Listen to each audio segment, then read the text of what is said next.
guys! Good morning! For today's video, ituturo ko sa inyo kung anong dapat gawin kung nagpa-reband kayo.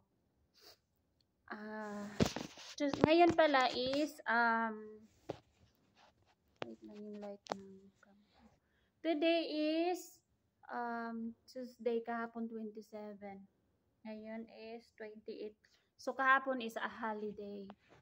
So, ituturo ko sa inyo kung anong dapat gawin after mong magpa-reband or hindi mo dapat gawin.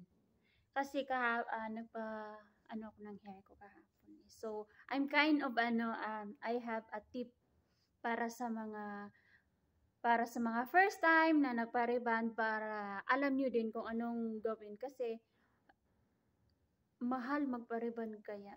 So, ayaw ko yung na-waste nyo yung pera nyo sa hindi nyo nagawang maayos yung alaga ng buhok nyo. So, first, una is wag mo siyang basain for 3 days.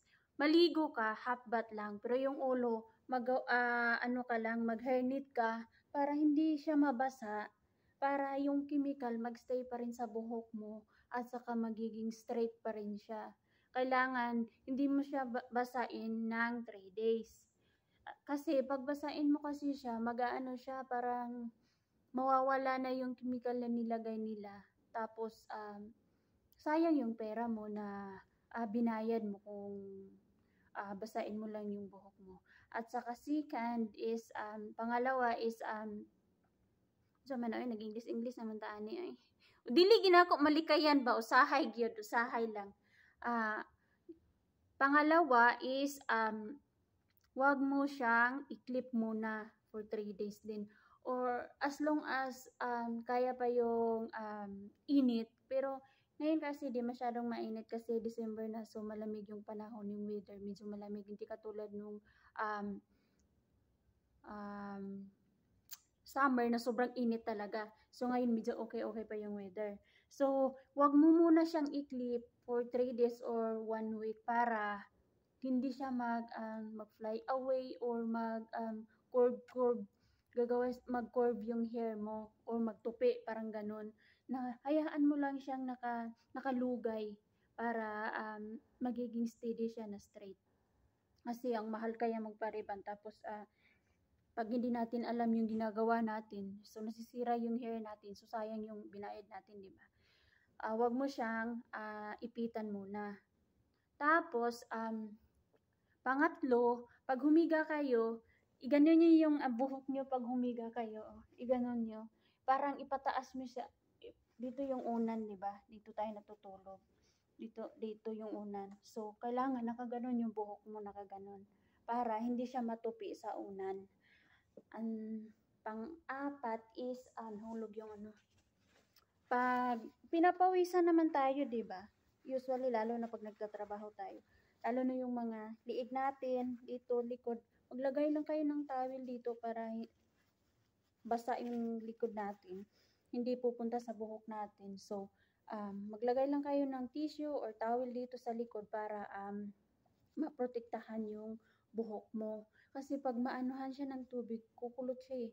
Lalo na dito, lagi kong ginaganon mo. Ganun. Kasi pawisin talaga ako. Araw-araw akong pinapawisan. Tapos, pang-5, pwede mo nang gawin maligo in 3 days. Pero, ang gagamitin mo muna is yung conditioner muna. Para magstay pa rin yung chemical na sa buhok mo. Para andun pa rin siya, mag-long lasting siya. Yung reband mo. Conditioner gamitin mo, tapos every 2 weeks, pwede mo siyang i-therapy. Marami namang, may mabibili naman ng pag-therapy ng buhok, yung sachet lang. I-therapy mo siya ng twice a week, parang ganun lang. Para ma-maintain yung healthy ng buhok mo. Tapos, anong tawag dito? Tapos, pag maligo ka, huwag kang maligo ng, ngayon ko lang nalaman to na ganun pala ka-sensitive yung buhok natin.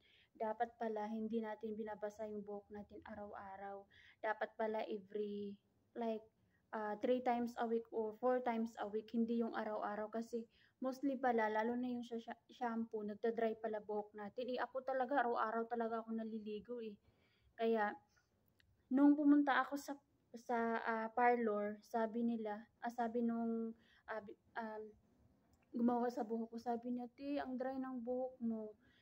Tapos never pa akong nagpa-rebond sa buong buhay ko. Never ko pa yang ginawa. Ito lang first time ko. First time ko 'to. Tapos parang nasayahan ako. 'Yun, wag niyong basain yung buhok mo araw-araw. Siguro siyempre maliligo naman tayo araw-araw pero wag lang yung buhok. Like every other day, ganun. Para naman ma-maintain yung oil ng buhok natin kasi yung buhok natin lumalabas ng natural na oil sa buhok natin. So, yun yung nagpapa-shiny sa buhok natin.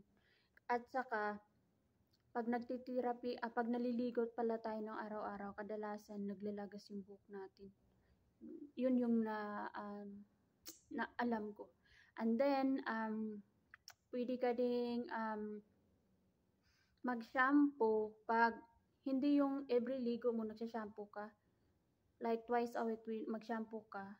Ngayon, nag-conditioner ka lang, next na ligo mo, i-shampoo at sa conditioner. Hindi dapat pala na araw-araw or every other day nagsha-shampoo ka.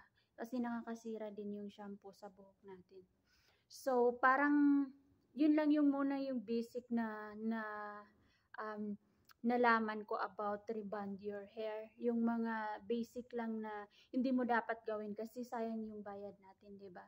So, yun lang yung mai-share ko sa inyo kung anong dapat gawin natin pag rebond yung buhok nyo para hindi naman kinabukasan wala na yung rebond ng buhok mo.